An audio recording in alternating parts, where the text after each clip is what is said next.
Assalamualaikum warahmatullahi wabarakatuh. Perkenalkan, nama saya Boy Handika. Saya dari Prodi Perbankan Syariah kelas 2C. Di sini saya akan menjelaskan salah satu tokoh sejarah pemikiran ekonomi Islam, yaitu Al-Muqrizi.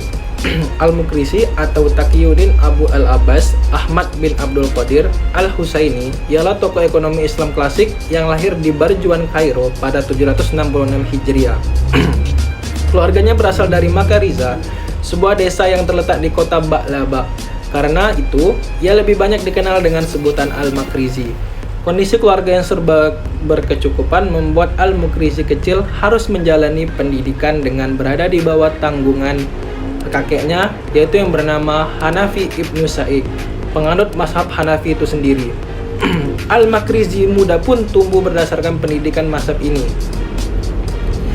Setelah kakeknya wafat pada 786 Hijriah atau tepatnya 1384 Masehi, Al-Muqrizi beralih ke mazhab Syafi'i.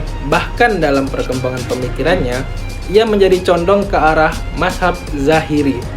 Al-Muqrizi merupakan sosok yang sangat mencintai ilmu.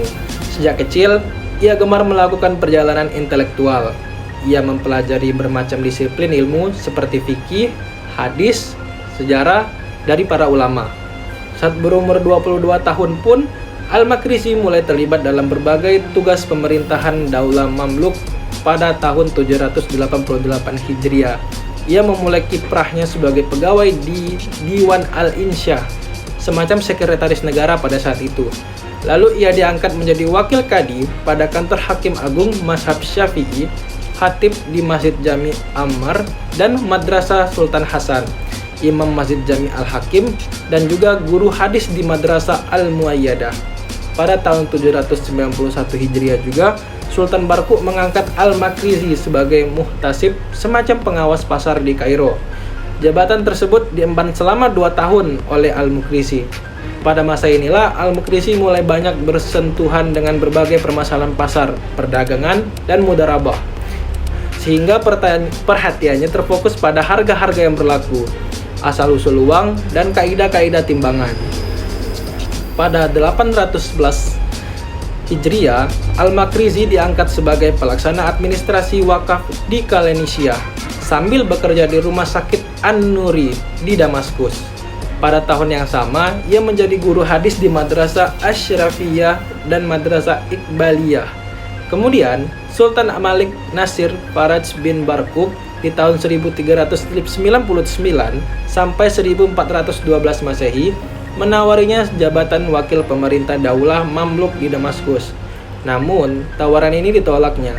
Hampir 10 tahun menetap di Damaskus, Al-Muqrizi kembali ke Kairo, dan sejak saat itu ia mengundurkan diri sebagai pegawai pemerintah dan menghabiskan waktunya untuk ilmu. Pada tahun 834 Hijriah juga, bersama keluarganya ia menunaikan ibadah haji dan bermukim di Mekah selama beberapa waktu untuk menuntut ilmu serta mengajarkan hadis dan menulis sejarah. 5 tahun kemudian, Al-Muqrizi kembali ke kampung halamannya, Barjuan, Kairo. Di sini juga ia aktif mengajar dan menulis, terutama sejarah Islam, hingga terkenal sebagai seorang sejarawan besar. Pada abad ke-9 Hijriah, Al-Muqrizi wafat di ibu kota Mesir pada tanggal 27 Ramadan 845 Hijriah atau bertepatan dengan 9 Februari 1442 Masehi. Itu saja dari saya. Wassalamualaikum.